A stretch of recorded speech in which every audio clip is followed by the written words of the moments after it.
Halo, kembali lagi dengan kami Java Football. Kali ini kami John dan Jo akan ngosan ya. Ngosan kali ini kami akan membahas PSS Sleman berani investasi besar. Nah, bagaimana ceritanya kok PSS Sleman ini berani investasi besar? Oke, kita saksikan saja bersama. Nah, setelah rentetan performa buruk dari PSS Sleman yang kemarin itu, bahkan sampai dikritik oleh supporternya sendiri, bahkan BCS pun juga mengkritik. Wes, akhirnya manajemen PSS Sleman memberikan statement tentang akan evaluasi besar-besaran untuk musim depan bagi klub PSS Sleman. Wes, ini yang kami tunggu-tunggu, berita dari PSS Sleman. Nah, akan seperti apakah PSS Sleman? Katanya hampir 90% pemainnya sih dirombak total. Jadi nantinya mungkin banyak yang tidak terpakai.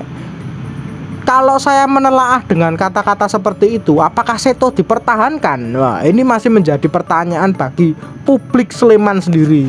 Apakah Seto sudah di-cut atau memang Seto mengundurkan diri atau mungkin mundur dari PSS Sleman karena rentetan performanya yang kurang apik di Liga 1 musim ini. Nah, itu juga masih menjadi pertanyaan. Coach Seto sendiri sebenarnya dulu itu saya sangat senang dengan strateginya, tapi mungkin karena akhir-akhir ini saya juga masih kurang tahu ya, karena apa ini Coach Seto menjadi seperti ini. Apakah karena mungkin gelontoran dananya cukup mepet atau gimana? Saya rasa sih tidak. Karena kenapa kok tidak?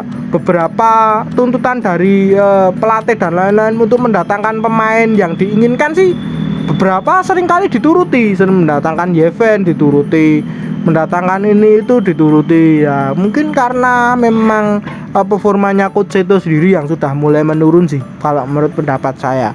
Nah, untuk musim depan ini apakah layak Coach Seto diperpanjang dengan performanya yang mungkin saat ini sedang menurun? Kalau dari saya pribadi ini kurang layak. Nah, harusnya Coach Seto ini dievaluasi juga, dievaluasi besar-besaran seperti klub lainnya ya. Ya kalau mau peringkat papan atas memang harus meniru klub Liga 1 yang saat ini berada di papan atas. Persija, Persib, PSM, Borneo. Itu menggunakan strategi apa gitu. Yang utama itu kan pelatih kepala. Saya sih salut dengan Persija ya untuk saat ini loh ya, menggunakan Thomas Doll. Bahkan pemainnya sih banyak yang absen loh ya. Banyak yang absen, bahkan pemain yang kualitasnya itu seringkali absen, tapi Thomas Doll itu bisa memanfaatkan bakat-bakat mudanya ya. Bahkan kemarin Doni bermain cukup epik sekali ya. Wah, ini cukup keren lah ya pemain muda-muda dari Persija Jakarta ini. Lalu ada dari PSM Makassar. Itu kan juga pengaruh pelatihnya yang bagus gitu. Lalu ada dari Borneo. Wah, ini klub ini sebenarnya sih saya bingung dengan klub ini, tujuannya apa ini? Ini beberapa kali ganti pelatih, itu pelatih top semua. Ini tujuannya apa? Saya juga kurang tahu. Apakah tujuannya juara tapi kok ya nggak juara?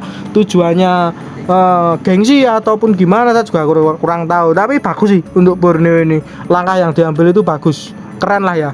Untuk sepak bola Indonesia yang lebih baik itu bagus. Lah, menurut pendapatmu Cuk, gimana ini? Evaluasi yang pertama ini apa? Pemain dulu atau pelatih ini? Yang pertama memang pelatih dulu, dipastikan pelatihnya siapa. Kalau menurut saya sih mending ya ikut tim papan atas saja. Strategi tim papan atas itu 1, 2, 3, 4 itu merekrut pelatih yang top lah ya. Pelatih asing yang memang punya jam terbang tinggi, punya kualitas tinggi ya, punya nama besar ya. Itu yang penting, itu nomor 1. Yang kedua mungkin perekrutan pemain ya, pemain asing ya, karena kemarin itu problemnya di pemain asing. Ya pemain asing yang berkualitas tinggi sesuai dengan apa ya, kriteria pelatih ya, permintaan pelatih. Yakinlah kalau pelatihnya itu berkualitas top, jam terbangnya tinggi, milih pemain asing pasti juga nggak jauh-jauh seperti itu. Pasti ya milih pemain asing nggak asal-asalan, nggak apa ya, kapusan brosur lah bahasanya ngono loh. Agen ngomong iki ya diani tok ya kan, nggak bisa seperti itu. Bahkan pelatih itu biasanya kenal dengan pemain yang akan direkrut pemain asing. Misalkan pelatih itu dari Eropa atau dari Jerman atau dari Belanda ya, pasti biasanya mereka akan merekrut pemain asing yang berkualitas dari Liga Belanda atau Liga Jerman. Itu biasanya seperti itu ya, tergantung nanti bagaimana. Sesuai judul memang PSS Sleman harus berinvestasi besar-besaran untuk ya, masa gini-gini terus ya.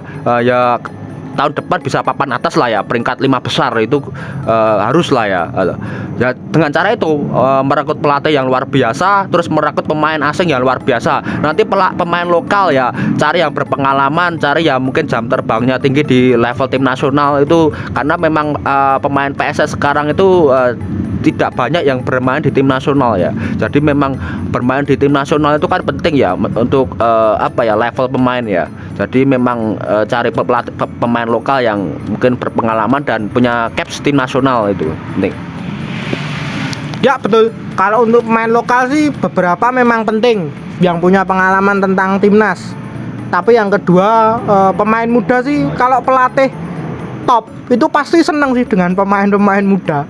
Jadi nggak begitu boros juga. Memang borosnya itu di asing, tapi mereka kan bisa memanfaatkan itu potensi dari Sleman sendiri gitu. Nah, itu biasanya yang sering terjadi. Bisa mengelola barang yang kurang bagus jadi bagus. Nah, pelatih asing kan biasanya seperti itu. Ya, seperti Thomas Doll itu menemukan Aji itu kan juga main Liga 2 itu dikelola menjadi ya layak lah ya bermain di Liga 1. Aji Kusuma, lalu bakat-bakat muda dari Jakarta itu juga dikelola dengan baik. Wah, itu juga keren sih sebenarnya. Harusnya PSS Sleman yang dievaluasi pertama itu memang pelatih itu utama, itu harus fatal itu. Nanti kalau pelatih terakhir, pelatih dulu datangkan jebret, nanti baru mendatangkan pemain. Nah, sesuai regulasi ya, Pak, sesuai sepak bola lah ya. Pelatih sik lagi pemain, ojo kewalik. Nah, nek kewalik engko ndak kayak Semarang. Nah, seperti itu. Semarang kan senangannya kewalik. Pemain sik tekoke tanda tangan, engko pelatih carry. Ya, seperti itu kan salah ini. Harus pelatih dulu yang datangkan segera lah ya. Mungkin kan ini tinggal beberapa laga ya, mungkin 2 atau 1 laga. Setelah itu langsung datangkan pelatih asing, lalu berikan kebebasan dia untuk memilih. Lah nanti kan ada turnamen tuh biasanya lah, seperti itu kan nanti biasanya dimanfaatkan oleh pelatih tersebut lah ya. Nah, pramusim kalau bahasanya itu kan seperti itu. Kalau pramusim dimanfaatkan dengan baik, nanti ya targetnya sih PSS Sleman ya mungkin ini 4 besar 2 besar itu ya mungkin masih masuk akal lah ya untuk kedepannya. Jadi nggak main-main lagi. Tapi kalau yang didatangkan itu seperti rumor-rumor yang beredar, Robert, waduh, ini sebenarnya masuk ke jurang yang sama ini sebenarnya PSS Sleman. Ini kan rumor yang beredar lah ya, rumor yang beredar, hanya sebatas rumor. Kita menikmati rumor saja.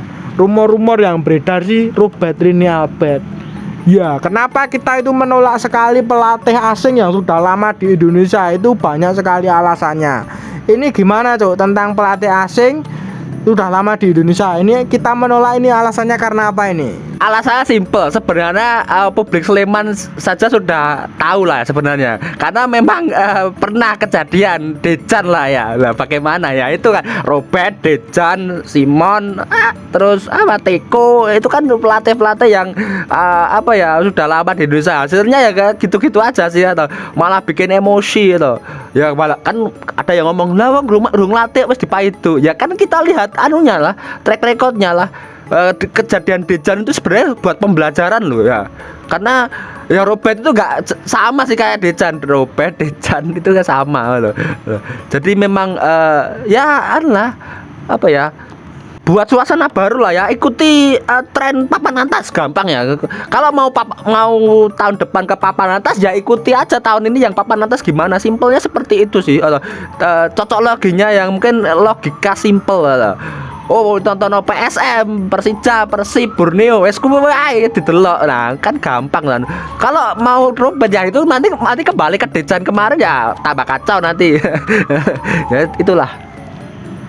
Ya betul sekali ya. Ya harusnya sih seperti itu. Kalau mau pelatih lokal,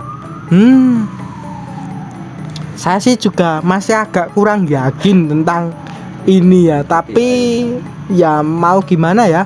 Kalau mau peringkat atas untuk saat ini ya ikuti tren, bener kata Sisu tadi.